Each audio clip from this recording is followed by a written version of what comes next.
maNivaNNaa. Now we are getting into this next one, maNivaNNaa. maNivaNNaa means it refers, Mani refers to the gem, that refers to the gem. maNivaNNaa refers to is love towards this devotee is so great, is like maNivaNNaa, the color of that gem and how it shines. Therefore, one important point before we go is, this is another philosophical point to understand. When you read this part Tirupavai, it talks about Krishna's guna, namam, that is quality, is name, is place, is attributes, many things. It is not talking about that God is not having guna, God is not having nama, God is not having attributes, God is not having place, nothing. No nirguna, nirankaraha, nirvishesha, none of those things. From this we can understand God is not that he doesn't have a name. He has a name, he has a quality, he has everything for that matter. That's a small side note for us to remember. God is with form. God is with names. God is with qualities. God is with wonderful limbs. God is with everything. Is not that is not with anything. It has everything. Now, that person, maNivaNNaa, once a person gets before we get maNivaNNaa, that gem-like person, before we do not get sleep. After we get also, we will not get sleep. Before we get Krishna, we will not get sleep.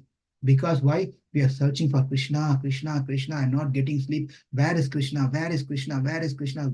We become restless. We don't have any peace.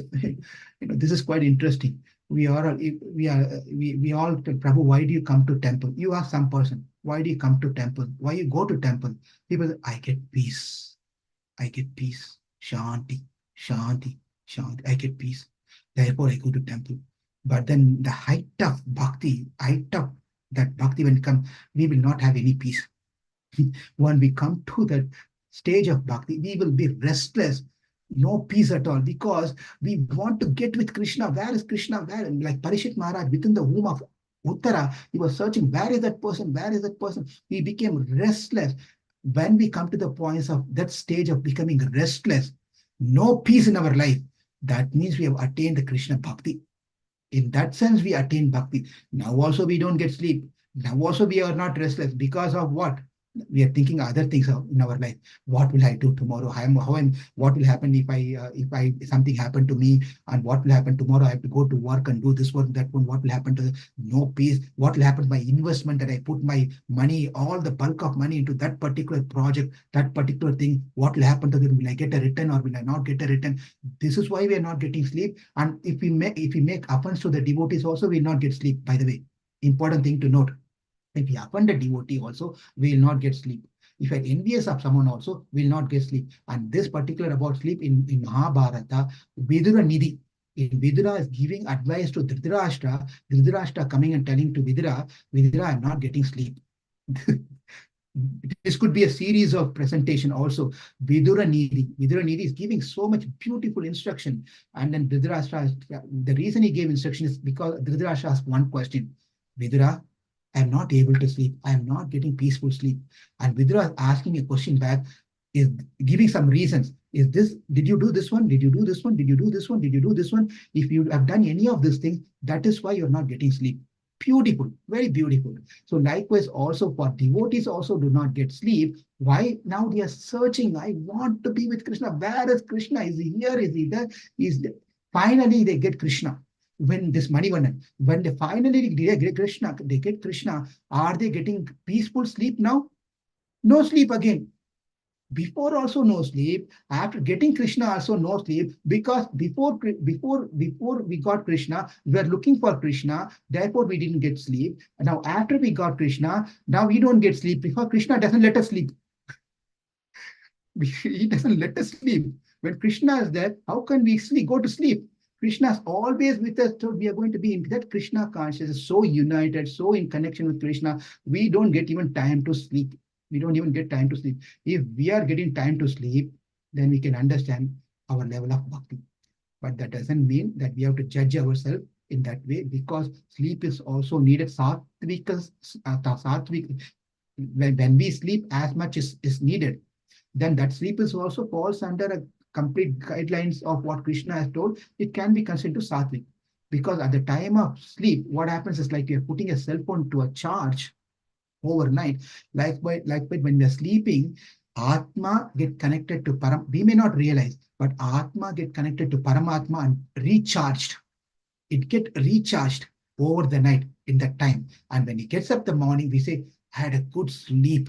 I had a good, well, do you remember how you had a good sleep? We don't remember, but we say we had a good sleep. That means we have been charged. The Paramatma and Jivatma connection happens when we sleep. And that connection should happen when we are sleeping, not when you're giving classes. Sometimes also devotee goes into the Paramatma, Jivatma connection. When speakers are speaking, they go, Prabhu, I'm in connection with Paramatma. Please don't disturb me. Lecture, class will go on. That's all.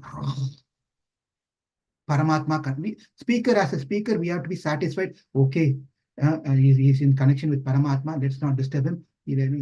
Ashtaprayeshu abadeshu nityam bhagavata sevaya. All the problems of life will be go away. You have in peace. If you have peace, that means you will go to good sleep. Therefore, when we are seeing someone sleeping during the Bhagavatam class, we should understand that person doesn't have any problem in life. He's connected to Paramatma. Let him be happy as he is. Whoever is listening, they're still having problem. Let's continue giving classes. That's how the speaker should get satisfied and continue giving classes. Now let's see the similarity between maNivaNNaa.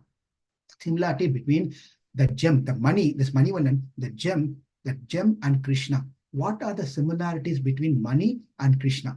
What are the similarity between money and Krishna? Number one, if we have a gem, we will not go to sleep. As just now I told, when we have a valuable gem, we will not get sleep. We not likewise, when we get Krishna, what happens is we will also not get sleep. We'll also not get sleep. And also the sleep is tend to be here as ignorance. When we have Krishna with us, our ignorance will go away. Sleep is nothing but ignorance, falls under ignorance. Therefore, the sleep of ignorance, all our ignorance will go away. That's number one. Or 1.A, 1.B. If you're taking notes, 1.A. What is 1.A? That if we have a valuable gem, we will not go to sleep. Likewise, if you have Krishna with us, we will not go to sleep because we will fully Krishna conscious. 1.A. 1.B, sleep will not get sleep. Likewise, we will not have ignorance. Krishna is with us. That is one. Number two, money is under the control of a owner. That whatever the precious money we buy, money means not M-O-N-E-Y, money. This money in any of this language, I believe, in Sanskrit also, money means a valuable gem. Shuda money, Shamantaka money. So, Shamantaka money, a valuable gem, right? Shamantaka money. So, money. This money will always be under the control of its owner. Likewise, Krishna, whose maNivaNNaa, is always under the control of his devotees. Number two. Number three, money is usually found in an ocean or in mountains, deep inside the mountains, caves or somewhere. Likewise, Krishna is found, that maNivaNNaa is found in the ocean, milky ocean, and in the mountain like Tirumala, and then Ahobilam, all these different Divya Deshams. The Lord is also found in the ocean of ocean, that milky ocean, or in this temple Divya Desham. Number four, when we get a valuable money, we become proud of it. You like how the person, the king who got the Shamantaka money, that money he was wearing, and he become very proud that as if he was a sun god, he was walking everywhere. Therefore, when you get a valuable money, we become proud. Likewise, when we get Krishna, we will also be proud. That proud is accepted. It is okay to have. It's called Sattvika Ahankaram. Sattvika Ahankaram is very, very good. Not a problem. Please understand there's a difference between Tamasa Ahankaram and Rajasa Ahankaram. Sattvika Ahankaram, that I am devotee of Krishna. I am working for so and so. It makes us feel better, make us feel proud, right? So if we think I am servant of Krishna, that is we have to be very proudful about that. We have to be have the pride, and that pride is Sattvika pride. Therefore, the fourth one is what? When we have the money, we become proud. Likewise, when we have Krishna with us, we become proud. Good money must be got through a proper broker. If you want to buy a money, valuable money, you just cannot walk into some place and start buying things, because we don't know. whether the seller of that money is genuine person or not a genuine person, and he's going to give us a right one or he's not going to give a right one, we don't know. Therefore, we have to take someone who's an expert in dealing with gems, money, who has an expertise. That person we have to keep in the center, where that person becomes an help for us to purchase this money. Therefore, Acharyas becomes that person who can be like a broker in between. He becomes a broker to get us a maNivaNNaa, Krishna, number 5. I'm not going to repeat this again because we have a lot of things to go through. We'll just, if you want to hear, please go back and rewind this recording and you can hear. That is number 5. Number 6, money must be glittering. It should be shining, and that is what makes it valuable. That's what makes it. Without the shine, without the glittering, the diamond doesn't have any value. It just simply becomes a stone. That's all. If there is no glitter, there is no shine, therefore it doesn't have any value. If Narayana is Krishna is not with Mahalakshmi, not with Radharani, Krishna has no value. That money has no value. Likewise, understand, the money with glitter, money with shine has value. Krishna with Radharani, Narayana with Lakshmi, Mahalakshmi, Rama with Sita Rani, Sita has value. Otherwise, it has no value. This valuable, when we lose some money, the 7th one is when we lose some money somewhere, we cry, we feel great pain. We really feel you have value. You just imagine you bought a ring and then the ring is lost, right? And then especially those rings, if you've been given as a gift, my just sharing some personal thing here. Last year, my father passed away, and then my father was wearing a ring. Navaratna means it has 9 stones. And I usually do not wear any of these things, not because I'm very renowned, something. Usually I don't even wear watch. Usually I'm not a person who does these things. But anyway, after my father passed away, and my family gave that ring of my father to me and told, you need to wear this ring. And I said, you people take it. I don't want it. You can wear. I told my sisters, my brother-in-laws, you please take it. I don't want. But then they insisted, no, you have to wear this. You take this ring and wear this ring. And then out of force, out of their love, I accepted it and I just started wearing it. Last year, somewhere last year, I lost that ring. I totally lost it. It was devastating. I was not attached, but then it was someone gave that ring in a trust that I will have this ring, and things like that. I was devastated. It was just, oh my God, I lost this ring. And not I was thinking some bad things going to be fall upon me, some bad luck. I'm not into that one. I was thinking, this ring is gone. At least someone would have been using this. I got it and then I lost it. It was very painful to see that ring disappear. It's also interesting to know how devotees are. When I was wearing this ring, everyone was looking at the ring and telling, oh, Prabhu, you're wearing a ring, you are wearing a ring. And I have to answer every single person why I'm wearing this ring. It has become very difficult for me. But no one asked me when the ring was missing on my finger. No, what happened to the ring? What happened? No one asked me about it. It's quite interesting how people think and see different views. Now, likewise, when you lose a ring, we just cry out of pain. Likewise, when Krishna disappears from us, when we have Krishna and when Krishna disappears us, that brings us a great pain to us. Number 7. Number 8, the value of money depends on who has it. The value of money depends on who has it. If you give money to a child, he will just use that money as a toy to play. If you give money to a fisherman, he will use that money as a stone to tie to his net to catch the fish. If you give money to a laundryman, he will use the stone to wipe and clean that cloth, right? It depends on who has the money. It adds value or depreciated. Likewise, the value of Krishna depends on who approaches him.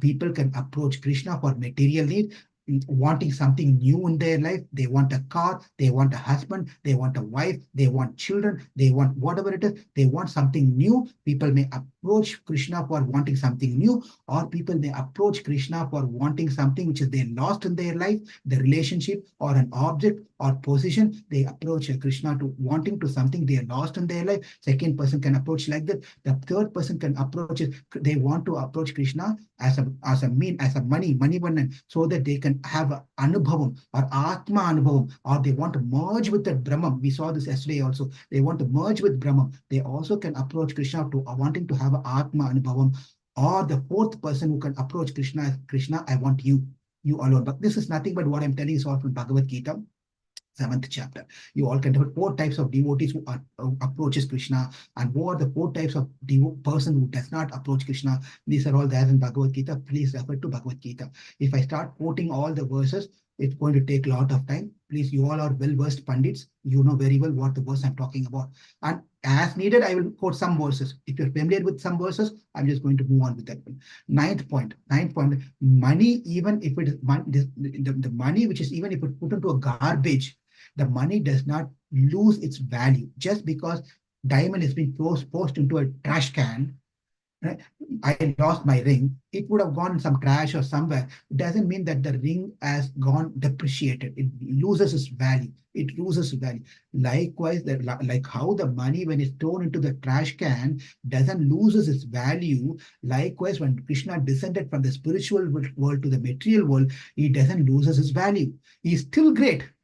Just because he's born as Rama, born as Krishna, born as whoever, it doesn't loses its value. His values, as his opulences, his greatness remains same. Only those people who does not understand the greatness of Krishna, when they see Krishna in a human form, avajananti, again, you know this verse also, avajananti bhamura. He says, Krishna said, the fools doesn't understand who I am, and they think that I am an ordinary people, maNivaNNaa.